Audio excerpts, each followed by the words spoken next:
વિજય Dhandhaliya, નાયમદાર collector કચેરી ભાવનગર.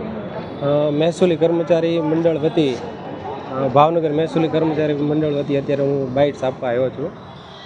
ગત તારીખ 9/4/2025ના રોજ મહેસૂલી કર્મચારી મહામંડળના આદેશના પગલે દરેક જિલ્લા કક્ષાએ કલેક્ટરશ્રીને આવેદનપત્ર પાઠવી મહેસૂલી વિભાગ કર્મચારીઓની માગણી પરત્વે નિર્ણય કરવા સૂચવેલ, જેના અનુસંધાને 22 તારીખના રોજ કાળી પટ્ટી ધારણ કરવામાં આવેલ અને આજ રોજ 30/4ના રોજ સમગ્ર જિલ્લાઓમાં ગુજરાતના 33 જિલ્લાઓમાં દરેક મહેસૂલી કર્મચારીઓ માસ સેલ પર જોડાયેલ છે.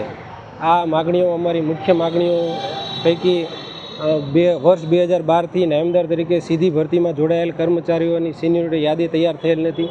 એ સિનિયોરિટી યાદી તૈયાર કરી તેમને ડીમ ડેટ સાથે પ્રમોશન આપવા, પછી ફીડબેકના આધારે જે કર્મચારીઓની જિલ્લા ફેરબદલી કરી છે એમને પરત જિલ્લામાં મૂકવા, વર્ષ 2015થી નિમણૂક પામેલ ક્લાર્ક કર્મચારીઓને વધુમાં વધુ સંખ્યામાં પ્રમોશન આપી એમને નિયમિત નિમણૂક આપી નાયમદારમાં, પછી રેવન્યુ તલાટી ક્લાર્કની જે પ્રી સર્વિસ પરીક્ષાઓ યોજાઈ છે એમનું પરિણામ હજી સુધી જાહેર નથી થયું, તો એ સત્વરે પરિણામ જાહેર કરવા,